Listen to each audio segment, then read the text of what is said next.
আসসালামু আলাইকুম।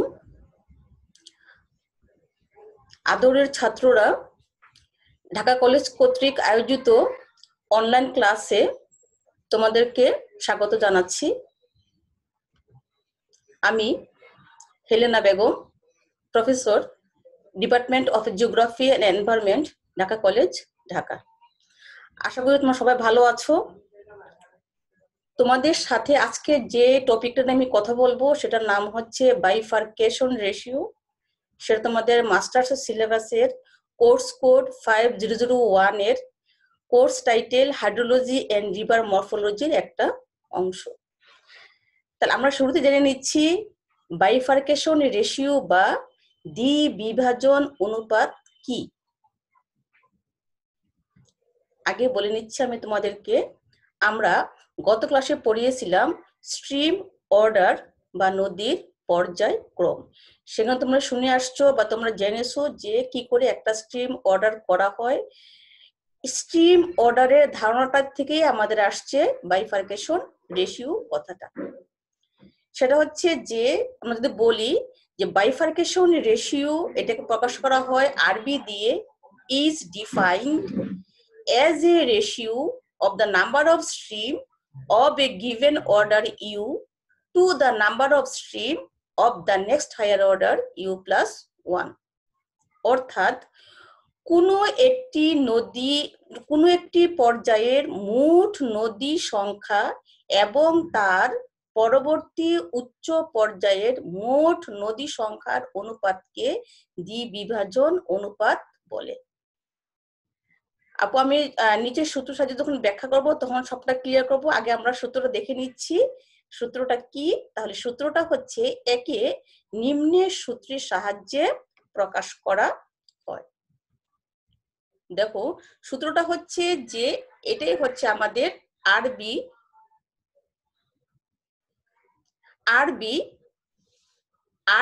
is equal to nu divided by nu plus 1। তাহলে এখানে আরবি কি? আরবি হচ্ছে দ্বিবিভাজন অনুপাত, আর তার লব অর্থাৎ nu হচ্ছে কোনো একটি পর্যায়ের মোট নদীর সংখ্যা। এ পর্যায়টা অবশ্যই এক অথবা একের চেয়ে বড় হতে হবে। তাহলে কি বলছি, আমি আবার রিপিট করি, এই পর্যায়টা অবশ্যই এক অথবা একের চেয়ে বড় হতে হবে। আর nu plus 1 হচ্ছে আমার পর্যায়টা যেটাই হোক, 1 2 3 4, তাহলে যদি প্রথমটা যদি 4 হয় তাহলে তার পরবর্তী উচ্চ পর্যায় হচ্ছে 5। সেটাই বলা হচ্ছে যে উক্ত পর্যায়ের উচ্চতর পর্যায়ের মোট নদীর সংখ্যা। তাহলে আমরা nu যে পর্যায়টা ধরবো সেটা 1 হলে তার পরবর্তী উচ্চ পর্যায় হচ্ছে 2।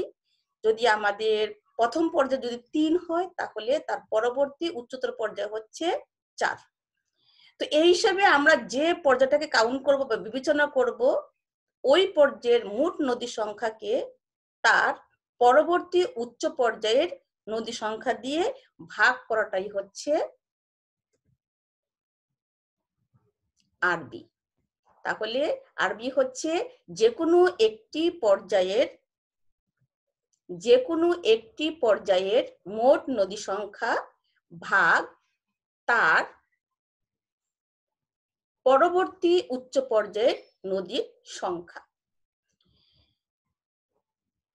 নিম্নে চিত্রসহ দ্বিবিভাজন অনুপাতের উদাহরণ দেওয়া হলো। তাহলে আমরা উদাহরণটা দেখি। এটা হচ্ছে আমাদের একটা নদী, এটা নদী, এটা ড্রেনেজ নিষ্কাশন ব্যবস্থা, এবং এটার মধ্যে হচ্ছে বিভিন্ন নদীগুলো, বিভিন্ন পর্যায়ের নদী। তাহলে আমরা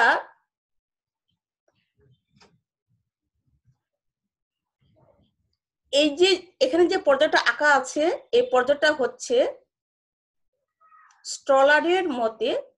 স্ট্রলারের মত অনুযায়ী নদীর পর্যায়।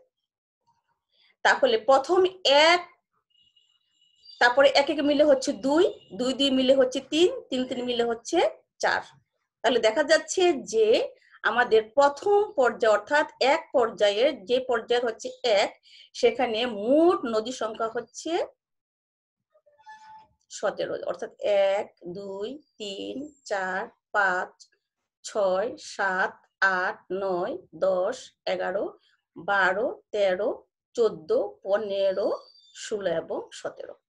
তাহলে যখন আমাদের নদী পর্যায় হচ্ছে 1, তাহলে নদী সংখ্যা হচ্ছে 17। দ্বিতীয় পর্যায়ে নদী সংখ্যা হচ্ছে 1 2 3 4 5 এবং 6। তাহলে এটা হচ্ছে আমাদের দ্বিতীয় পর্যায়ের, এটা হচ্ছে নদী সংখ্যা হচ্ছে 6। তৃতীয় হচ্ছে 1 2, আমি তৃতীয় পর্যায়ে লিখে নদী সংখ্যা হচ্ছে 2। চতুর্থ পর্যায়ে নদী সংখ্যা হচ্ছে এই একটা, তাহলে এটা হচ্ছে 1। তাহলে এই ক্ষেত্রে আমাদের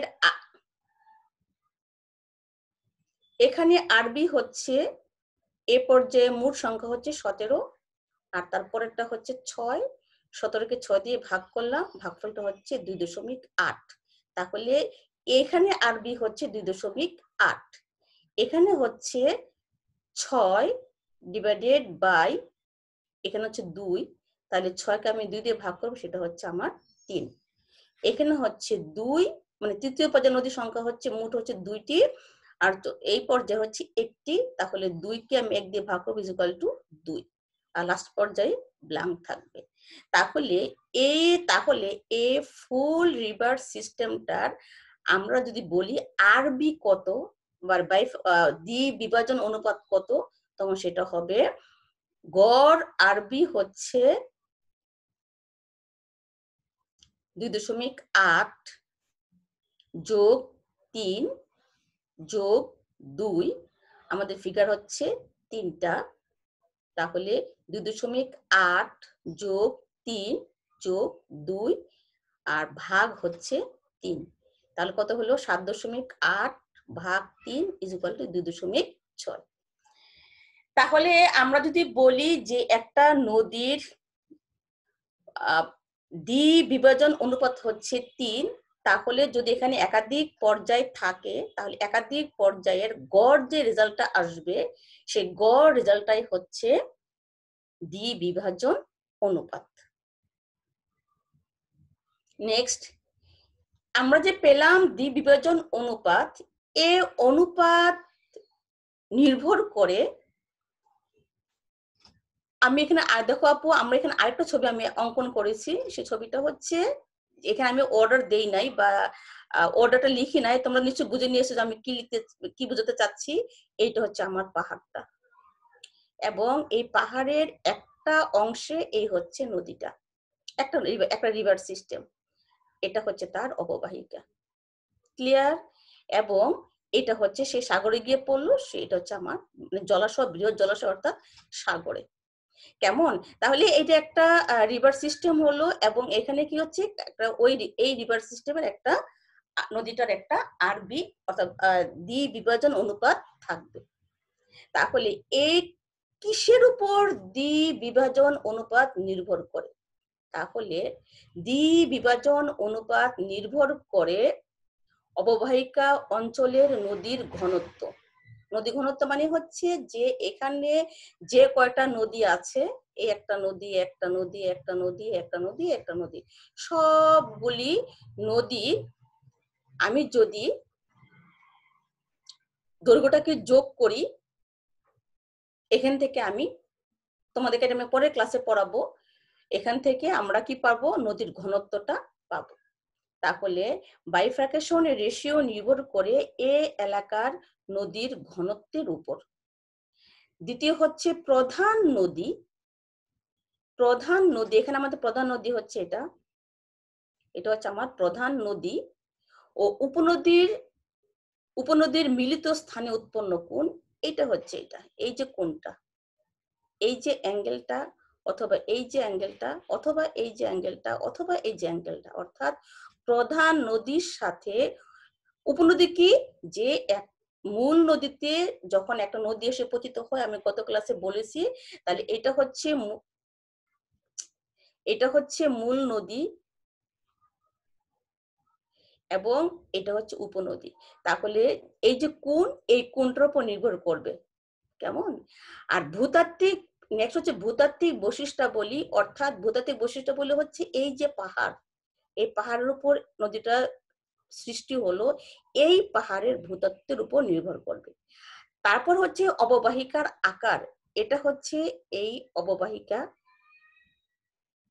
অববাহিকা এটা দেখতে কেমন, এটা কি লম্বাকার, এটা কি ডিম্বাকার, এটা কি বর্গাকার নাকি, তাহলে এটাকে বলা হয় অববাহিকার আকার।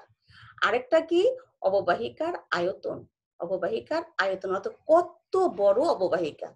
অববাহিকা বড় হলে এক ধরনের আরবি হবে, তাহলে অববাহিকার বড় ছোট বড় হলে আরবি চেঞ্জ হবে, অববাহিকার আকার ছোট বড় হলে আকার চেঞ্জ হলে আরবি চেঞ্জ হবে, ভূতাত্ত্বিক বৈশিষ্ট্য চেঞ্জ হলে আরবি চেঞ্জ হবে, প্রধান নদী উপনদীর মিলিত স্থানে উৎপন্ন কোণ সেটা কম বেশি হলে আরবি চেঞ্জ হবে, অববাহিকা অঞ্চল নদীর ঘনত্ব কম বেশি হলে আরবিটা চেঞ্জ হবে। তাহলে এতগুলো জিনিসের উপর নির্ভর করে যে কোন একটা নিষ্কাশন ব্যবস্থার আরবির মান কত। নেক্সট আপু, এখন হচ্ছে যে আমরা আগের ফিগারে পেয়েছি আরবি এর মান কত, গড় আরবি অর্থাৎ 2.6। ক্লিয়ার? আমরা পেয়েছি 2.6। আমরা 2.6 পেলাম, এটার মন্তব্য কি হচ্ছে, জল বায়ুর, এটা ভুল আসছে, এটা জল, এটা ভুল হয়ে গেছে, এটা হবে জলবায়ু, জলবায়ুর সমরূপতা অর্থাৎ একই রকমের জলবায়ু, শিলার ধরন, ভূতাত্ত্বিক উন্নয়নের ইতিহাস অর্থাৎ একটা যে পাহাড় হলো, পাহাড়টা কি কন্ডিশনে কি পর্যায়ে ডেভেলপ করেছিল এটার ইতিহাস একরকম হলে প্রতি পর্যায়ে আরবি এর মান প্রায় সমান হয়। তাহলে কথাটা কি দাঁড়ালো, কথাটা দাঁড়ালো এই জায়গাটার অর্থাৎ এই যে যেখানে নদীটা তৈরি হলো বা রিভার সিস্টেমটা তৈরি হলো সেই জায়গাটার জলবায়ু, ভূতাত্ত্বিক গঠন, শিলার ধরন যদি একই রকমের হয় তাহলে প্রতিটি পর্যায়ের আরবি এর মান প্রায় এক থাকবে, সেটাই বলা ছিল এখানে। তাহলে কি হচ্ছে, জলবায়ুর সমরূপতা, শিলার ধরন, ভূতাত্ত্বিক উন্নয়নের ইতিহাস একরকম হলে প্রতি পর্যায়ে আরবি এর মান প্রায় সমান থাকবে। আমরা নেচারে বা প্রকৃতিতে যে নদীগুলো পাচ্ছি, প্রকৃতির অধিকাংশ নদীর গড় আরবি এর মান হচ্ছে 3 থেকে 5-এর মধ্যে থাকে। তাহলে প্রকৃতিতে যে নদীগুলো আমরা পাই বা যে ড্রেনেজ সিস্টেমটা আমরা পাই সেখানে গড় আরবি এর মান থাকে 3 থেকে 5-এর মধ্যে। যখন গড় আরবি এর মান 5-এর বেশি হয় তখন কি হয়, যে যখন মানটা 5-এর বেশি হবে তখন অববাহিকা হবে অনেক দীর্ঘ, অববাহিকা হবে অনেক দীর্ঘ। আমি তোমাদেরকে পরে স্লাইডে দেখাচ্ছি যে আরবি এর মান যখন 5-এর চেয়ে বেশি হবে তখন অববাহিকা হবে অনেক দীর্ঘাকার, এবং সেক্ষেত্রে ভূতাত্ত্বিক গঠন অববাহিকাকে নিয়ন্ত্রণ করবে, অর্থাৎ ভূতাত্ত্বিক গঠন বলবে যে অববাহিকাটা এমন হবে। গড় আরবি এর মান কমার সাথে সাথে অববাহিকার আকার ডিম্বাকার হতে থাকে। তাহলে যত বেশি আরবি হবে অববাহিকা তত লম্বাকার হবে, এবং যদি উল্টা হয় আরবি এর মান যত কমতে থাকবে তাহলে লম্বাকার থেকে কমতে কমতে সে এক সময় গিয়ে একটা ডিম্বাকার হবে, যেটা আমরা চিত্রের মাধ্যমে দেখিয়েছি। তাহলে চিত্রটা কি, এটা এটা চিত্র দেখো আপু, এই যে আরবি, এই ক চিত্রের আরবি এর এখানে প্রথম পর্যায়ে মোট নদী কয়টা, মোট হচ্ছে দেখো একের নদী সংখ্যা হচ্ছে 17টা, এই যে এখানে 17টা এক আছে, 17টা। তাহলে এক হচ্ছে 17টার 2 হচ্ছে একটা, তাহলে আরবি কত হবে 17/1 = 17। তাহলে কি দাঁড়ালো আপু, দেখো অববাহিকার আকার হচ্ছে একেবারেই লম্বাকার। ক্লিয়ার? দ্বিতীয় খ ছবিতে দেখতে পাচ্ছ তোমরা, এখানে হচ্ছে আরবি হচ্ছে এক হচ্ছে 4টা, 1 2 3 4, আর নেক্সট 2 হচ্ছে একটা, তাহলে আরবি হচ্ছে 4 divided by 1 is equal to 4। তাহলে এইটা হচ্ছে আমাদের অববাহিকা, অববাহিকার আকার চেঞ্জ হয়ে যাচ্ছে, অর্থাৎ সে লম্বাকার থেকে একটুখানি কম লম্বা, অর্থাৎ সে প্রস্থে বেড়ে যাচ্ছে। ক্লিয়ার? এই ছবিতে তুমি দেখতে পাচ্ছ আপু, তার আরবির মান হচ্ছে, প্রথমটাতে আরবি হচ্ছে, এখানে হচ্ছে 1 হচ্ছে 9টা, 9, তার 2 হচ্ছে 4টা, 1 2 3 4, তাহলে 9/4 ইজ ইকুয়াল টু 2.25। তারপর হচ্ছে নেক্সট অর্ডার হচ্ছে 2 হচ্ছে 4টা, 3 হচ্ছে 2টা, তাহলে আরবি হচ্ছে 2, লাস্টে হচ্ছে 3 হচ্ছে 2টা, আর 4 হচ্ছে একটা, তাই আরবি হচ্ছে 1.75। তাহলে কি দাঁড়ালো? দাঁড়াচ্ছে হচ্ছে যে অববাহিকার আকার, আকৃতি, আকার, এখানে আকারটা বড়, আকার যত লম্বা হবে বাইফার্কেশন রেশিওর মান তত বেশি হবে। এখন যেটা আমি বলতে চাচ্ছি তোমাদেরকে, সেটা হচ্ছে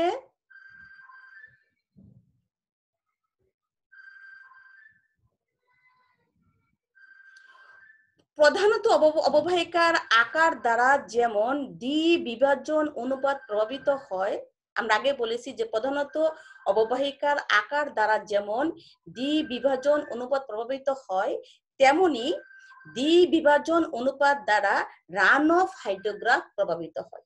আমি আবার পড়ি, দেখো কি বলছে কথাটা। প্রধানত অববাহিকার আকার দ্বারা দ্বিবিভাজন অনুপাত যেমন প্রভাবিত হয়, তেমনি দ্বিবিভাজন অনুপাত দ্বারা রান অফ হাইড্রোগ্রাফ প্রভাবিত হয়। তাহলে এখন আমাদের জানতে হবে যে রান অফ হাইড্রোগ্রাফ কি। কল্পনা করো এইটা হচ্ছে আমার একটা রিভার,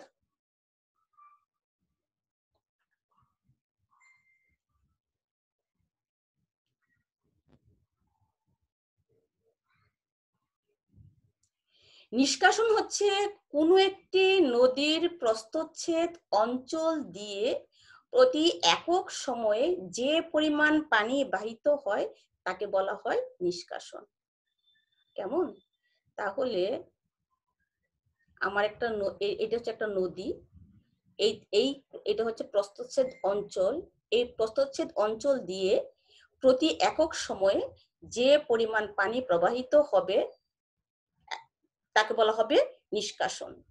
এখন সেটা আমি যদি নির্দিষ্ট সময়ের ব্যবধানে সর্বোচ্চ প্রবাহটা হিসাব করি, তাহলে তখন আমি তাকে যখন গ্রাফে দেখাবো, সেই গ্রাফে দেখানোটাকে বলা হয় হাইড্রোগ্রাফ।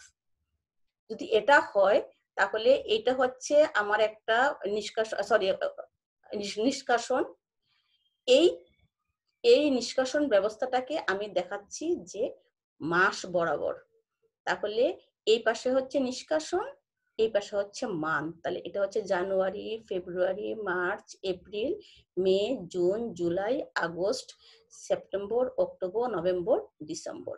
তাহলে জানুয়ারি মাসের গড় নিষ্কাশন ছিল, ধরলাম আমি কতটুকু, এটা হচ্ছে ফেব্রুয়ারি মাস, এটা হচ্ছে March, April, May, June, July, August, September, October, November এবং ডিসেম্বর, এই বিন্দুগুলো। এখন এই বিন্দুগুলো যখন আমি খালি হাতে ফ্রি হ্যান্ডে যোগ করব, যে রেখাটা পাবো সেটাকে বলা হয় এই যে রান অফ, এটাকে বলা হয় হাইড্রোগ্রাফ। যে আরবি এর মান অথবা দ্বিবিভাজন অনুপাতের মান যত বেশি হবে, সর্বোচ্চ নিষ্কাশন, এবং এখানে সর্বোচ্চ নিষ্কাশন কত, এখানে সর্বোচ্চ নিষ্কাশন হচ্ছে এটা, আর সর্বনিম্ন কত আমি ধরলাম সর্বনিম্ন হচ্ছে এটা। অর্থাৎ এটা যদি আমাদের কি মাস, জুন মাস, এবং এটা হচ্ছে আমাদের ডিসেম্বর মাস, তাহলে এইটুকু হচ্ছে জুন মাসের নিষ্কাশন, গড় নিষ্কাশন, এটা হচ্ছে ডিসেম্বর মাসের গড় নিষ্কাশন। তাহলে এইটুকু হচ্ছে ডিফারেন্স, তাই না? আচ্ছা, আরবি এর মান যত বেশি হবে, আরবি এর মান যত বেশি হবে এই পার্থক্য, অর্থাৎ এই চূড়া থেকে এই চূড়া যে পার্থক্য, অর্থাৎ এই হাইট হচ্ছে এতটুকুন, এতটুকুন হচ্ছে এই হাইট, আর এই হাইট হচ্ছে এতটুকুন। তাহলে আরবি এর মান যত বেশি হবে এই হাইট এবং এই হাইট বা উচ্চতার পার্থক্য তত কম হবে। কেমন? তো কি বলছি যে আরবি এর মান যত বেশি হবে উচ্চতার পার্থক্য তত কম হবে। আরবি এর মান যত কম হবে এই উচ্চতা, এই সর্বনিম্ন উচ্চতা এবং সর্বোচ্চ উচ্চতার পার্থক্যটা তত বেশি হবে। আমি কি ভুল বলছি আপু? আমি তাদের একটা ছবিতে যাচ্ছি, দেখো তোমরা বুঝতে পারো কিনা। এটা দেখো আপু, এটা হচ্ছে হাইড্রোগ্রাফ। যদি আমি আঁকি দেখাই, এটা হচ্ছে আমার হাইড্রোগ্রাফ। কেমন? তাহলে এইটা হচ্ছে 17, এটা হচ্ছে আমার 17। তাহলে 17-র ক হচ্ছে এটা, এই যেটা 17-র ক। কি বলছে কথাটা? যে যত বেশি লম্বা হবে, অর্থাৎ আরবি এর মান যত বেশি হবে এই হাইট এবং এই হাইটের পার্থক্য তত কম হবে। তাহলে এটা হচ্ছে খ, অর্থাৎ 4। তাহলে দেখো আপু, এই হাইট আর এই হাইটের পার্থক্য আরেকটু, এটা হচ্ছে সর্বনিম্ন, এটা হচ্ছে সর্বোচ্চ, তাহলে হাইটটা আরেকটু বেড়ে গেল। আবার এটা হচ্ছে এটা, তাহলে আরবির মান সবচেয়ে কম, তার মানে হচ্ছে কি এই হাইট, এই উচ্চতা আর এই উচ্চতা পার্থক্য আরো বেড়ে গেল। তাহলে কি দাঁড়ালো? কথাটা দাঁড়ালো যে আরবি এর মান যত বেশি সর্বোচ্চ নিষ্কাশন এবং সর্বনিম্ন নিষ্কাশনের মধ্যে পার্থক্যটা কম হবে। আর আরবি এর মান যত কম হবে সর্বোচ্চ নিষ্কাশন এবং সর্বনিম্ন নিষ্কাশনের মধ্যে পার্থক্যটা তত বেশি হবে। এর জন্য যে কোনো একটা স্থানের বন্যার পরিস্থিতি কেমন, কোন একটা অববাহিকার বন্যার পরিস্থিতি কেমন হবে, সেটা আমরা যদি বলি যে একটা রিভারের গড় আরবি হচ্ছে 1.75, এই ছবিতে আসছে, তোমাদের বুঝতে পারবে যে ওই এলাকাটা হবে বন্যা কবলিত এলাকা হবে। আর যদি আমি বলি যে আমার আরবি হচ্ছে 17, তখন তোমার কেউ, যে কোনো কেউ বা যারা নাকি পরিকল্পনা করে তারা ধরে নেবে যে এখানে বন্যার পানি আটকাবে না, অর্থাৎ এতটা ঢাল বেশি ওই ওই অববাহিকার, যে ঢালের বেশির জন্য পানিটা খুব তাড়াতাড়ি সরে যাবে। তাহলে এই পানিটা তাড়াতাড়ি সরে গিয়ে বন্যা হচ্ছে না, এই পানিটা দ্রুত সরতে পারে না বলে বন্যাটা বেশি হয়। তাহলে রান অফ হাইড্রোগ্রাফ এবং এবং বাইফার্কেশন রেশিও হচ্ছে উতপ্রোতভাবে জড়িত, যেটা হচ্ছে বৃহৎ পরিকল্পনা প্রণয়নে ভূগোলবিদ তথা ভূতত্ত্ববিদ, অর্থাৎ যারা কোনো একটা দেশের পরিকল্পনা করবে বন্যা সংক্রান্ত, তারপরে হচ্ছে যে যে কোনো দুর্যোগ, পানি সংক্রান্ত যে কোনো দুর্যোগ, এই ধরনের যখন কোনো গবেষণা পরিকল্পনা করবে, তখন ইনারা রান অফ এবং বাইফার্কেশন রেশিও জিনিসটি চিন্তা করে ওনারা গবেষণা করে থাকে। তাহলে আজকে আমাদের অতটুকুনি ছিল বাইফার্কেশন রেশিও। আগামী ক্লাসে আমরা তোমাদেরকে অন্য একটা অংশ, যেমন হচ্ছে নদী ঘনত্ব, অথবা আমরা হিস্পোগ্রাফি, নদী ঘনত্ব আমি হয়তো নেওয়ার ইচ্ছা আছে আপু আমাদের, অথবা আমরা পড়বো হচ্ছে বন্যা, অথবা আমরা পড়বো নদীর ধরন বা নিষ্কাশন ব্যবস্থা, যে কোনো একটা টপিক দিয়ে আমরা তোমাদের সিলেবাসের অংশ নিয়ে পরে ক্লাসে দেখা হবে। তো অতটুকুন পর্যন্ত সবাই ভালো থাকো। আজকের মতো বিদায়, আল্লাহ হাফেজ, আসসালামু আলাইকুম। সবাইকে অনেক অনেক ধন্যবাদ।